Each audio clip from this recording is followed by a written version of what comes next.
সুপ্রিয় দর্শক, সবাইকে স্বাগত জানাচ্ছি হার্ট টক বাংলা চ্যানেলের নিয়মিত অনুষ্ঠান মাথায় কত প্রশ্ন আসে। প্রশ্নটা গুরুতর, এই প্রশ্নটা কেউ করতে চায় না, লাফালাফি করে অন্য প্রসঙ্গে। খাগড়াছড়িতে যে মারমা কিশোরীটাকে ধর্ষণ করা হয়েছিল তার মেডিকেল পরীক্ষায় ধর্ষণের কোন রকম আলামত পাননি গাইনোকোলজিস্ট জয়া চাকমা। এটা হচ্ছে সর্বশেষ খবর। তো এই মেয়েটাকে হাসপাতালে নিয়ে যাওয়া হয়েছিল।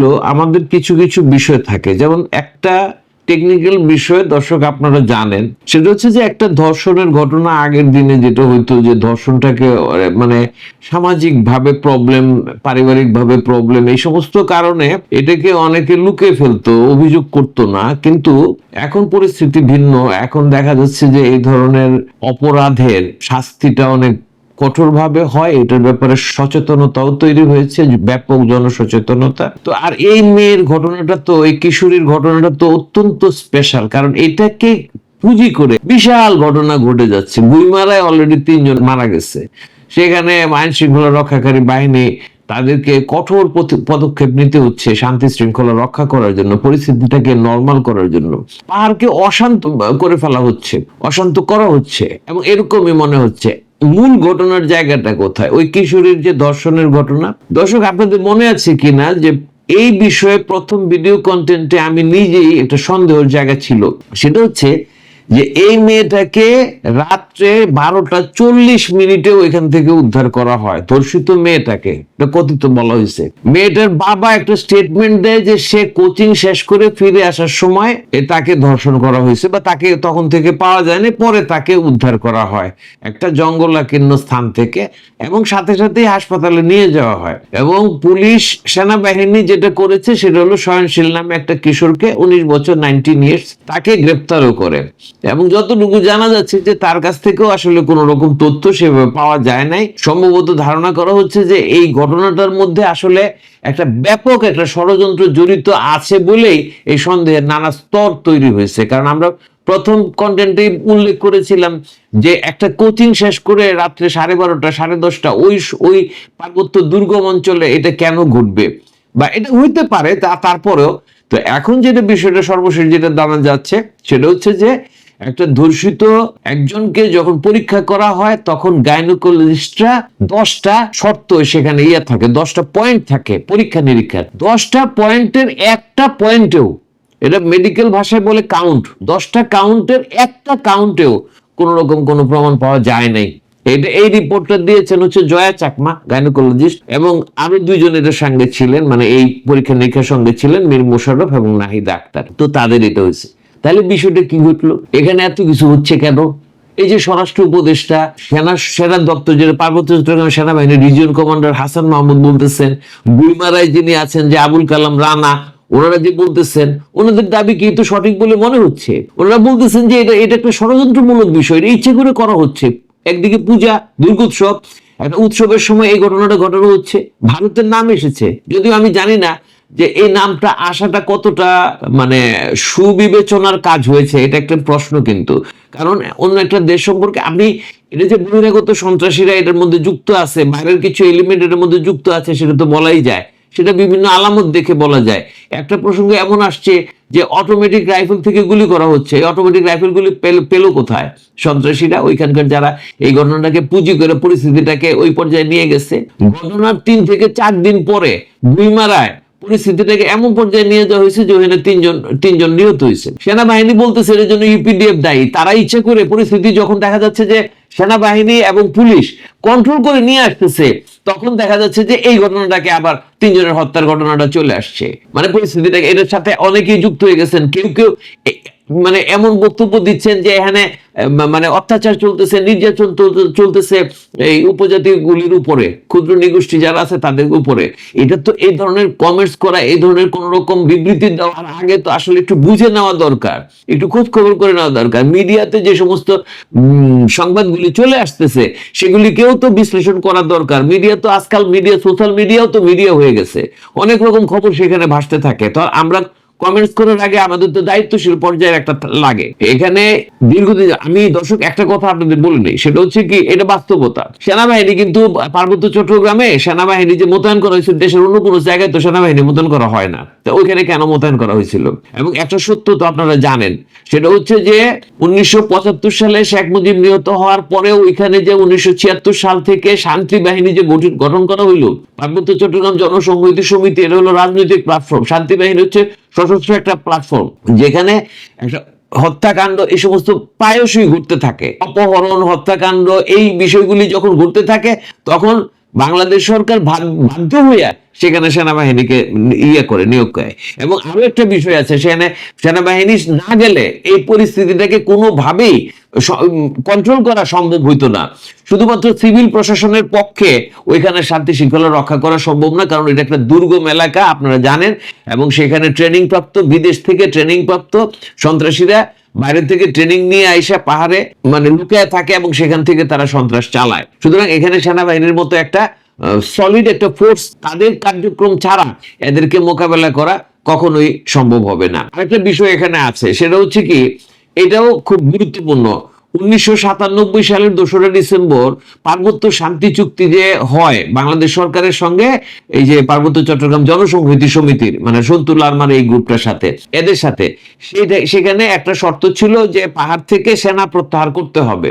এখন তখনকার পরিস্থিতি অনুযায়ী এটা কিন্তু মানে তাদের একটা দাবি, পাহাড়িদের একটা দাবি ছিল এটাকে প্রত্যাহার করা। তো সেখানে দেখা যায় যে কি, একটা এমন একটা বিষয় ছিল যেটা যে পরিস্থিতির উন্নয়ন সাপেক্ষে ওই পার্বত্য চট্টগ্রামের পুরো এলাকাটাতে সেনাবাহিনী তো নিয়োগ করা হয়েছিল বিশেষ একটা পরিস্থিতির কারণে।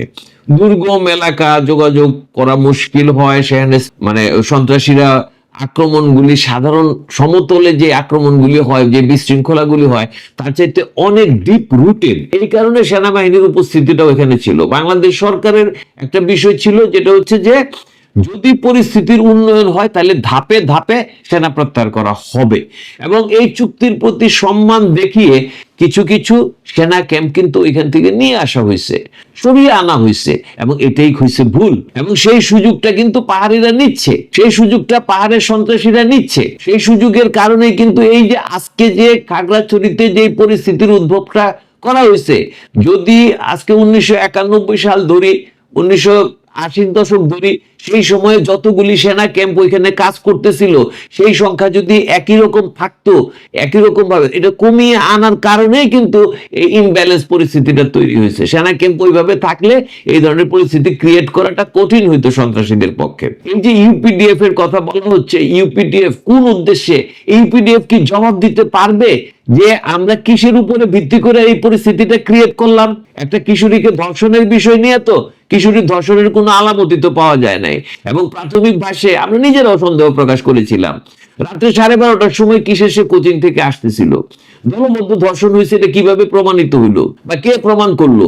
হুট করে একটা ন্যারেটিভ তৈরি করা হলো, ওই ন্যারেটিভের উপর ভিত্তি করে অস্থির বিশৃঙ্খলা তৈরি করা হচ্ছে, এবং সেখানে বিভিন্ন রকম মানে দেশীয় আন্তর্জাতিক বিভিন্ন রকমের স্বার্থ এখানে জড়িত হয়ে পড়লো। সামনে বাংলাদেশের ইলেকশন, এটাকে একটা প্রশ্নবিদ্ধ করার প্রসঙ্গ চলে আসছে। এই সময়টাতে পাহাড়ে কিন্তু প্রচুর বাঙালি হিন্দু আছে এবং তাদের দুর্গোৎসব আছে, তাদের প্রধান যে উৎসবের জায়গাটা, সেই জায়গাটাকে নষ্ট করে দেওয়া হলো, সেই উৎসবের পরিবেশটাকে নষ্ট করে দেওয়া হলো। কেন?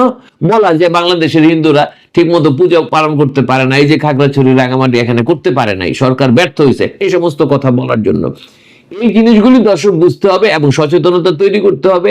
এবং একটা সত্যিকারের বিষয় হচ্ছে যে সেনাবাহিনীকে ওইখানে অনেক বেশি ভূমিকা রাখতে হবে, সরকারকেও সেই রকম ভাবেই তৈরি করতে হবে যে ওইখানকার একটা বিশেষ পরিস্থিতি এবং সেটার উপরে স্পেশাল একটা নজরদারি করে সেইভাবে সেনাবাহিনীকে কাজে লাগাইতে হবে, দরকার হলে সেনা ক্যাম্প বাড়াইতে হবে। এটা হলো বাস্তবতা। আমরা তো আমাদের দেশের একটা অংশকে মানে এটার সার্বভৌমত্ব রক্ষা করা, এটার আমাদের অবিচ্ছেদ্য অংশ পার্বত্য চট্টগ্রাম, এবং সেনাবাহিনীর তো কাজই হচ্ছে যে দেশের যে সার্বভৌমত্বটা রক্ষা করা, দেশকে রক্ষা করা। তারা তো সেটা করবে, এবং তাদেরকে বললেই হবে যে আরো সেনা ক্যাম্প দরকার হলে বাড়িয়ে দেন। সেনাবাহিনী তো কোনো অত্যাচার করছে এরকম তো বলা হয় নাই। যখন অ্যাটাক হয়েছে তখন এই সেনাবাহিনী পাল্টা পদক্ষেপ নিচ্ছে, এবং সেনাবাহিনীর উপস্থিতি অনেক সমস্যার সমাধান করে। এখানে দর্শক আরেকটা জিনিস এখানে বলা দরকার, বাস্তবের খাতিরে বলতে হয়তো বা একটু লজ্জা লাগে, নিজেদের কথা নিজেরা কিভাবে বলি, কিন্তু সত্যিকার অর্থে যে বিষয়টা হচ্ছে, এই যে দশকের পর দশক ধরে, যুগের পর যুগ ধরে বিভিন্ন রকমের সুবিধা চাওয়া হচ্ছে, সব সুবিধা কিন্তু পাহাড়িদের জন্যই। কিন্তু ওইখানে তো বাঙালি সেটেলাররা আছে, ওইখানে তো বাঙালিরা থাকে, তাদের কোনো স্বার্থ কিন্তু কখনোই দেখা হয় না। এই যে ঘটনাটা, এবারের যে খাগড়াছড়ির যে ঘটনাটা, সেটা পাহাড়ি বাঙালি বিরোধের রূপ দিল কে? একটা ধর্ষণ হয়েছে, সেই ধর্ষণ মানে হয়েছে কি হয় নাই সেটা নিয়ে তো সন্দেহ দেখা দিচ্ছে। ওকে, সেখানে খাগড়াছড়িতে কিছু বাঙালি সেখানে উপস্থিতি ছিল, তারা দোকানপাটে বসে চা খাচ্ছিল, তারা ওইখানে দাঁড়ায় কথা বলতেছিল, ওটা তো তাদেরও এলাকা, তারা তো এখানে বছরের পর বছর ধরে থাকতেছে, 20 বছর 30 বছর 40 বছর যাবত তারা থাকতেছে। ওদেরকে দেখে কেন ককটেল ফুটাইতে হবে, কেন বোমার বিস্ফোরণ ঘটাইতে হবে?